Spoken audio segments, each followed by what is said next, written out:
नमस्कार, शाम के 6 बज रहे हैं। सुपर फास्ट 100 में आपका स्वागत है। मैं हूं दीप्ति शाही सिंह। आइए तेज रफ्तार के साथ शुरू करते हैं देश और दुनिया की बड़ी खबरें।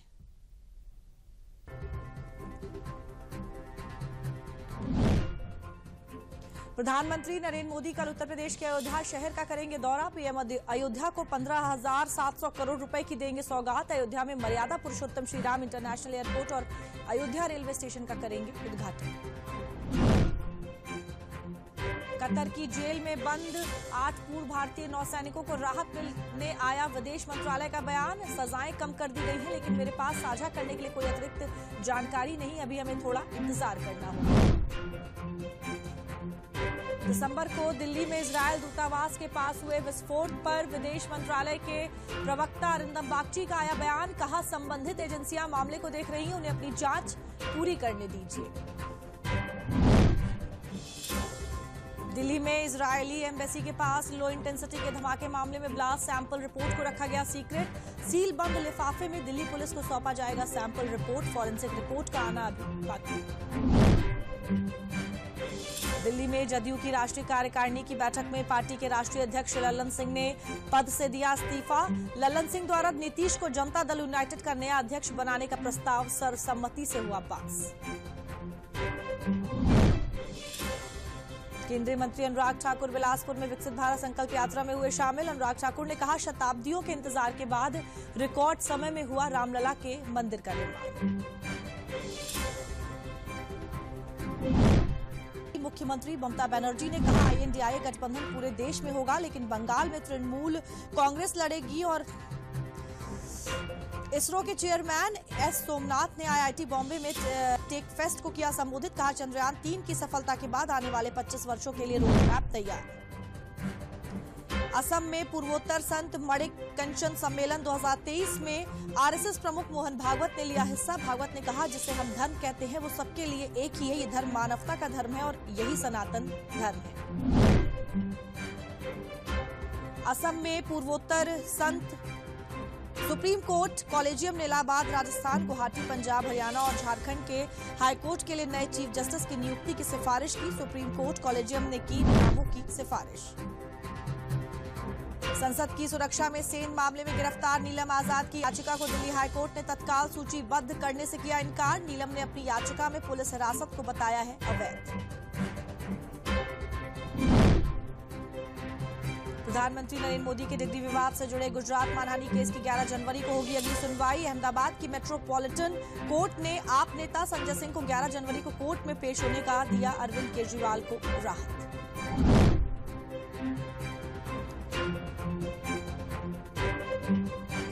राजस्थान कैडर की 1989 बैच की IPS अधिकारी नीना सिंह CISF की प्रमुख नियुक्त। CISF प्रमुख शीलवर्धन सिंह के रिटायर होने के बाद उन्हें सौंपा गया CISF महानिदेशक का अतिरिक्त प्रभार।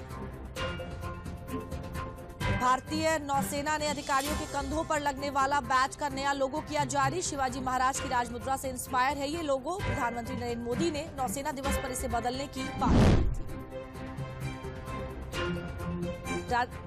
लोकसभा चुनाव 2024 से पहले केंद्र सरकार देशवासियों को दे सकती है बड़ा तोहफा। पेट्रोल की कीमत 7 से 8 रुपए तक हो सकती है कम। डीजल के दाम में भी आ सकती है गिरावट। अयोध्या में राम मंदिर के गर्भगृह में स्थापित होने वाली रामलला की प्रतिमा पर फैसला आज। राम सेवकपुरम में रामलला की तैयार की गई 3 मूर्तियों में से एक को प्राण प्रतिष्ठा के लिए चुना जाएगा। राम मंदिर प्राण प्रतिष्ठा पर राम जन्मभूमि के मुख्य पुजारी आचार्य सत्येंद्र दास ने जताई संतुष्टि। कहा, भगवान राम 28 वर्षों तक त्रिपाल में रहे, तमाम समस्याएं भी रही, लेकिन अब समस्याएं खत्म हो गई हैं। भारत में पिछले 24 घंटों में कोरोना के 692 नए केस आए सामने। एक्टिव केस 4097 के पार। देश भर में पिछले 24 घंटों में कोविड से 6 लोगों की जान।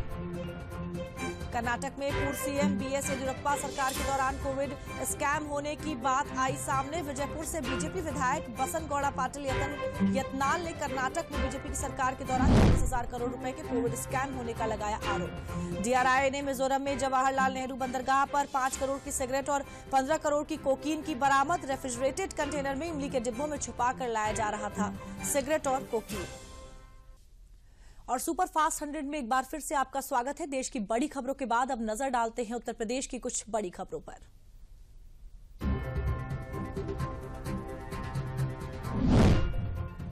पीएम मोदी के अयोध्या दौरे से पहले मुख्यमंत्री योगी आदित्यनाथ ने अयोध्या में आज राम मंदिर निर्माण कार्यों का किया निरीक्षण। साथ ही प्रधानमंत्री के कार्यक्रमों की तैयारियों का भी लिया जायजा।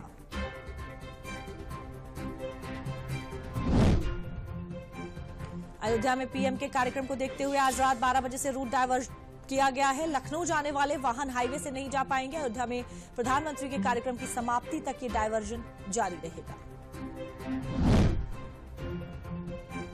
अयोध्या एयरपोर्ट का नाम अब महर्षि वाल्मीकि अंतर्राष्ट्रीय हवाई अड्डा। प्रधानमंत्री कल जनता को समर्पित करेंगे 1450 करोड़ रुपए से बना हवाई अड्डा।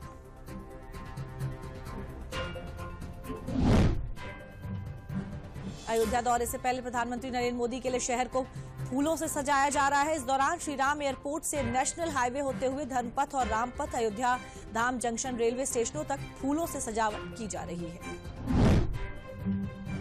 प्रधानमंत्री नरेंद्र मोदी के अयोध्या दौरे के पहले सुरक्षा के मद्देनजर पुख्ता तैयारियां की जा रही हैं। ड्रोन के जरिए भी की जा रही है निगरानी।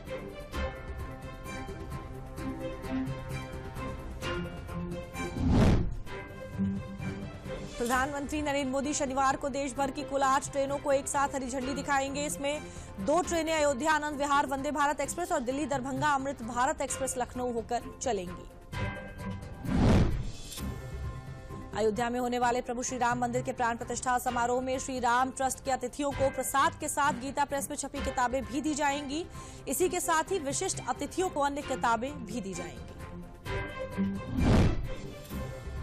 अलीगढ़ में श्री राम जन्मभूमि पूजित अक्षत वितरण आयोजन समिति की ओर से पहली बार निकाली गई भव्य कलश यात्रा। कलश यात्रा में 1500 से अधिक मात्र शक्तियां हुई शामिल।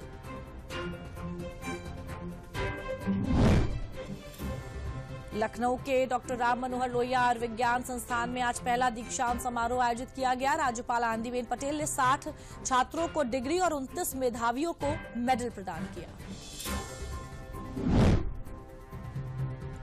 कानपुर नगर स्थित चंद्रशेखर आजाद कृषि एवं प्रौद्योगिकी विश्वविद्यालय के कैलाश भवन प्रेक्षागृह में आयोजित 25वें दीक्षांत समारोह में कुलाधिपति एवं राज्यपाल आनंदीबेन पटेल शामिल हुई। 62 मेधावियों को उपाधियां प्रदान की। सुभाषपा प्रमुख ओपी राजभर ने बीजेपी के राष्ट्रीय अध्यक्ष जगत प्रकाश नड्डा से दिल्ली में शिष्टाचार मुलाकात कर उत्तर प्रदेश और बिहार के राजनीतिक मुद्दों पर भी चर्चा की।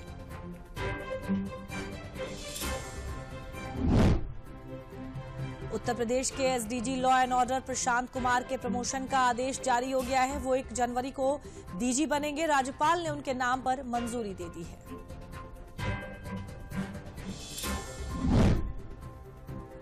जस्टिस अरुण भंसाली इलाहाबाद हाईकोर्ट के मुख्य न्यायाधीश होंगे। इसके लिए सुप्रीम कोर्ट कोलेजियम ने केंद्र सरकार को संस्तुति भेजी है। अभी जस्टिस मनोज कुमार गुप्ता इलाहाबाद हाईकोर्ट के कार्यवाहक चीफ जस्टिस हैं। उत्तर प्रदेश के SDG law and order Prashant Kumar के प्रमोशन का आदेश जारी हो गया है। वो 1 जनवरी को डीजी बनेंगे। राज्यपाल ने उनके नाम पर मंजूरी दे दी है।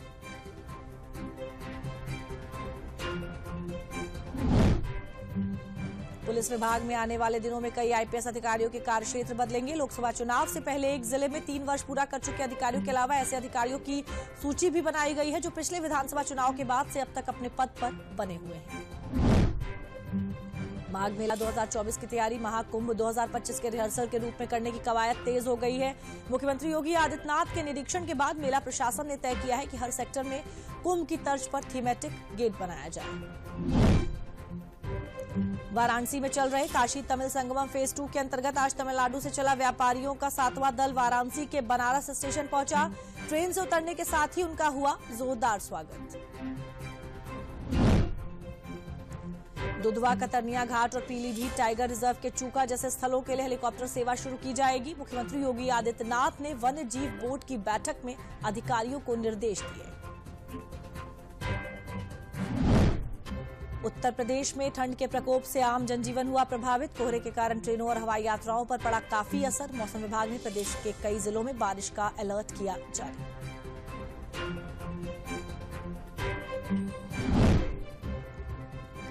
28 दिसंबर का दिन इस साल का सबसे ठंडा दिन रहा। मौसम विभाग की माने तो 29 और 30 दिसंबर को पश्चिमी और पूर्वी यूपी में मौसम शुष्क रहने की संभावना है। 29 तारीख को कुछ जगहों पर घने से अत्यधिक घना कोहरा पड़ने की उम्मीद है।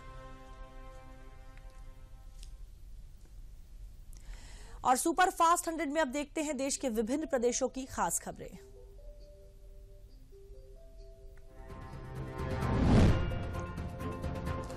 दिल्ली में आयोजित श्री राम कथा में उत्तराखंड के सीएम पुष्कर सिंह धामी ने कहा, हमने लंबे समय तक राम मंदिर का किया इंतजार। 2014 में मोदी जी देश के पीएम बनते ही शुरू किए गए प्रयास से दूसरी बार पीएम बनते ही प्रशस्त हुआ इसका मार्ग।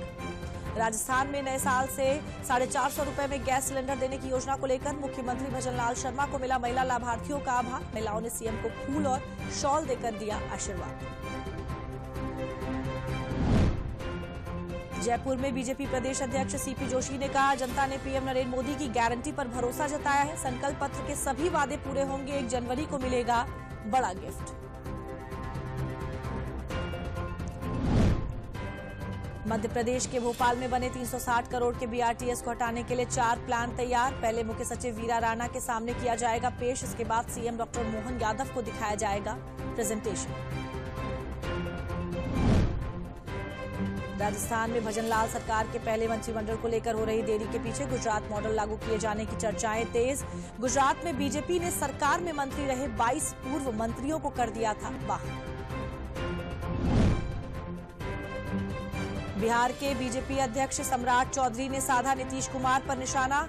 कहा, Nitish Kumar private limited party है। नीतीश कुमार के एनडीए में आने पर कोई चर्चा नहीं चल रही। राजस्थान में लोकसभा स्पीकर ओम बिरला ने अपने संसदीय क्षेत्र बूंदी में सर्किट हाउस पर आम जनता से की मुलाकात। कहा, 5 साल में बूंदी का और होगा प्रगति और विकास।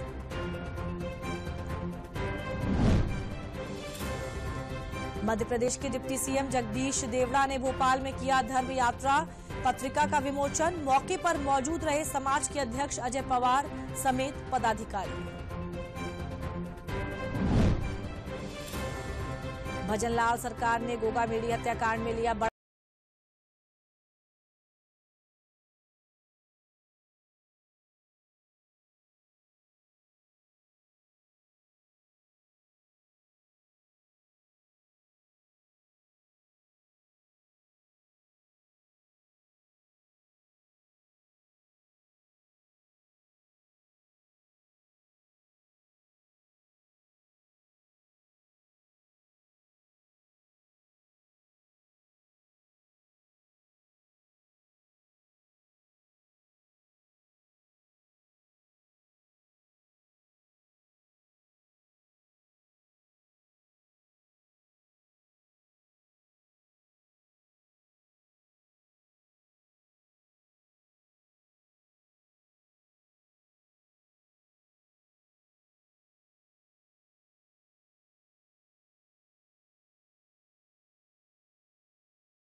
कहा कि एनआरआई की समस्याओं का समाधान के साथ साथ उन्हें पंजाब के वे इलाके भी दिखाए जाएं जो उन्होंने कभी नहीं देखे हैं।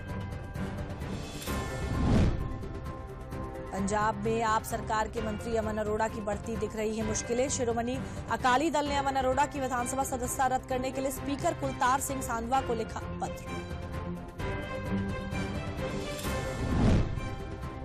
उत्तराखंड में कार्मिक विभाग ने शिथिलीकरण नियमावली लागू करने के लिए आदेश। अब कर्मचारियों के प्रमोशन की पूरी हो सकेगी मुराद, साथ ही पदोन्नति के मानकों में भी मिलेगी छूट। बीजेपी विधायक सुरजीत दत्ता के निधन पर त्रिपुरा सीएम माणिक साहा ने कहा, मैंने त्रिपुरा में सुरजीत दत्ता जैसा जन नेता नहीं देखा।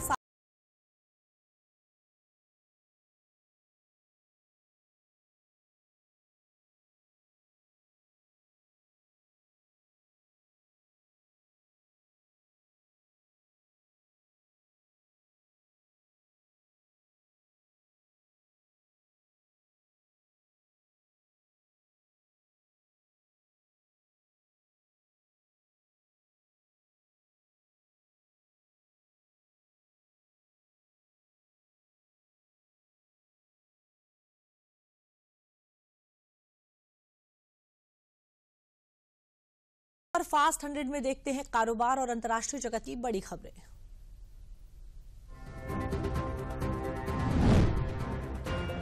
दो 2023 के आखिरी कारोबारी दिन शेयर बाजार गिरावट के साथ बंद। बीएसई सेंसेक्स 170 अंक गिरकर 72,240 पर, तो वहीं निफ्टी 41 अंकों की गिरावट के साथ 21,731 पर हुआ बंद। प्रधानमंत्री नरेंद्र मोदी की अगुवाई वाली सरकार के 10 साल के कार्यकाल में कर संग्रह 3 गुना बढ़ा। कर संग्रह वित्त वर्ष 2023-14 में 6.38 लाख करोड़ रुपए से बढ़कर वित्त वर्ष 2022-23 में 16.61 लाख करोड़ रुपए हो गया। नागरिक उड्डयन मंत्री ज्योतिरादित्य सिंधिया ने कहा, भारत में अगले 3 महीने में 14 नए एयरपोर्ट टर्मिनलों का उद्घाटन होगा, जिनमें 5 उत्तर प्रदेश के नए एयरपोर्ट भी हैं शामिल।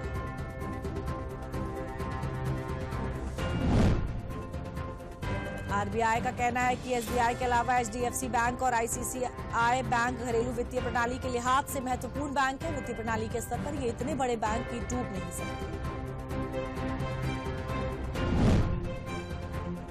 इनोवा कैपटैप की हुई सपाट लिस्टिंग। इनोवा कैपटैप के शेयर आज बीएसई पर 456.1 रुपए पर लिस्ट हुए। वहीं आईपीओ में इसके शेयरों का इशू प्राइस 448 रुपए प्रति शेयर था। एलन मस्क की इलेक्ट्रिक व्हीकल बनाने वाली कंपनी टेस्ला इंक गुजरात में अपना कार मैन्युफैक्चरिंग प्लांट स्थापित करने की तैयारी में है। 2024 में वाइब्रेंट गुजरात ग्लोबल समिट में होगा ऐलान।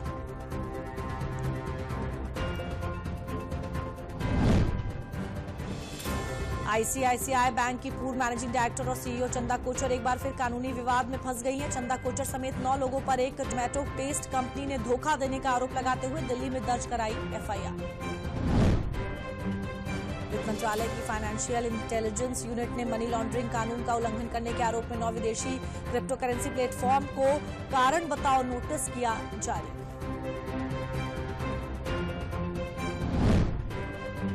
आईआरडीआई ने वार्षिक रिपोर्ट में बताया कि इस साल जीवन बीमा कंपनियों की प्रीमियम आय पिछले वित्त वर्ष के मुकाबले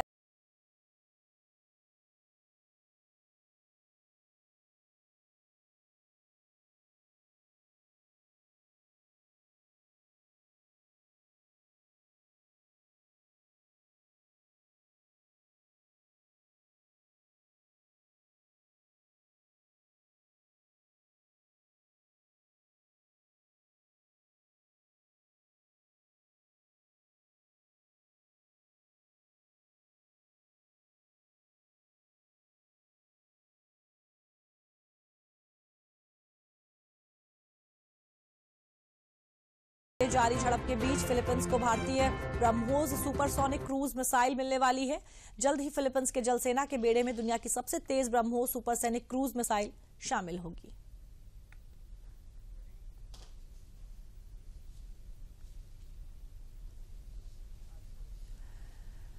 और पाकिस्तान में आगामी चुनाव को लेकर इस्लामाबाद हाईकोर्ट का बड़ा फैसला। हाईकोर्ट ने पीटीआई नेताओं और वकीलों को अदियाला जेल में बंद इमरान खान से मिलने और चुनावी बैठक करने की अनुमति दे दी है। ब्रिटेन में गैरेट तूफान ने मचा रखी है तबाही, जिसके बाद स्कॉटलैंड और उत्तरी इंग्लैंड के कुछ हिस्सों में नुकसान हुआ। साथ ही ट्रेनें रद्द कर दी गई और हजारों लोगों के घरों की बिजली गुल हो गई। रूस के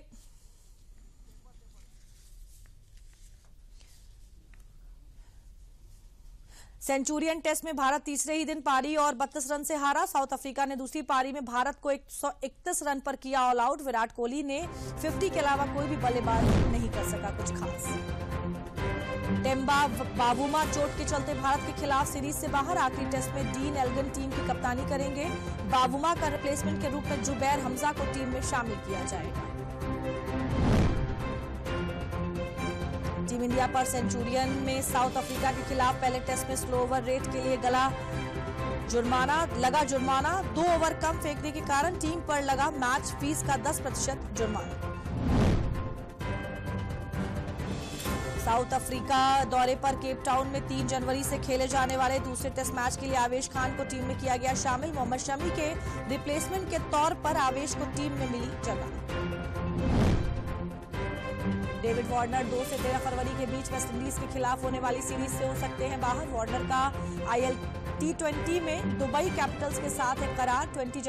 20 जनवरी से शुरू होगा आईएल T20। मेलबर्न टेस्ट में ऑस्ट्रेलिया ने पाकिस्तान को 79 रन से हराया। पाकिस्तान दूसरी बार में 237 रन पर हुआ ऑल आउट। ऑस्ट्रेलिया के लिए दोनों पारियों में 5 विकेट लेने वाले कप्तान पैट कमिंस को चुना गया man of the match. Melbourne में ऑस्ट्रेलिया और पाकिस्तान के बीच खेले जा रहे दूसरे टेस्ट मैच में हुई अजीबोगरीब घटना। लंच के बाद थर्ड अंपायर के अपनी सीट पर नहीं पहुंचने से मैच को कुछ देर के लिए रोकना पड़ा। लिफ्ट में फंस गए थर्ड अंपायर। भारतीय टीम के पूर्व बल्लेबाज अबंती रायडू राजनीति की पिच उतरे। सीएम कार्यालय में आंध्र प्रदेश के मुख्यमंत्री वाईएस जगनमोहन रेड्डी की उपस्थिति में युवजन श्रमिक रायथू कांग्रेस पार्टी में हुए शामिल।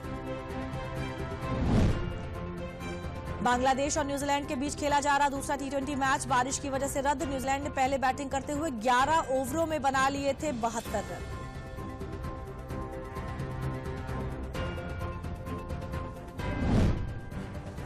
ऑस्ट्रेलियन ओपन टेनिस अधिकारियों ने मेलबर्न पार्क में 14 जनवरी से शुरू होने वाले आगामी टूर्नामेंट के लिए पुरस्कार राशि में 10 मिलियन ऑस्ट्रेलियाई डॉलर की वृद्धि की घोषणा की है।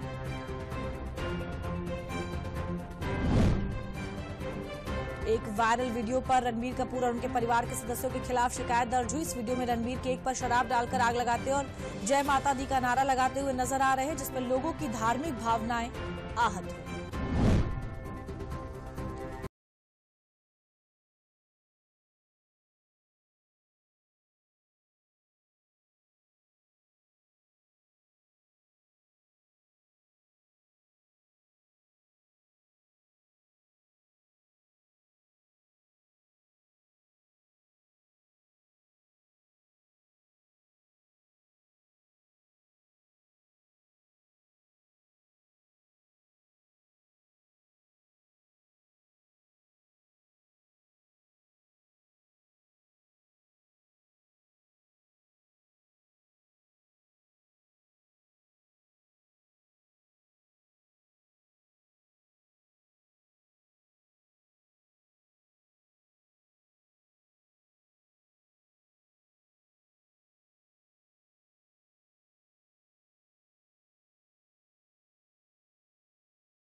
चीनी कम फेम चाइल्ड आर्टिस्ट स्विनी खरा ने बिजनेसमैन उर्वीश देसाई से शादी कर ली है। एक्ट्रेस ने अपनी इस शादी के फोटोज और वीडियोस सोशल मीडिया पर शेयर किए हैं।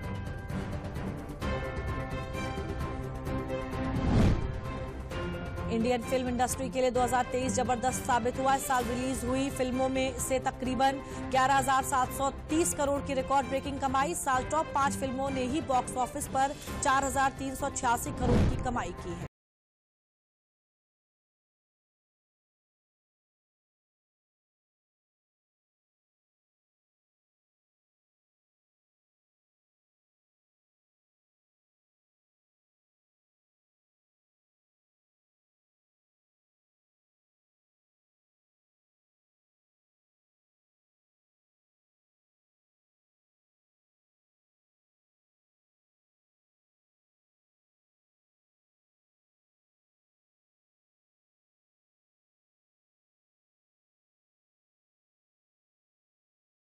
मेरे साथ बस इतना ही। नमस्कार।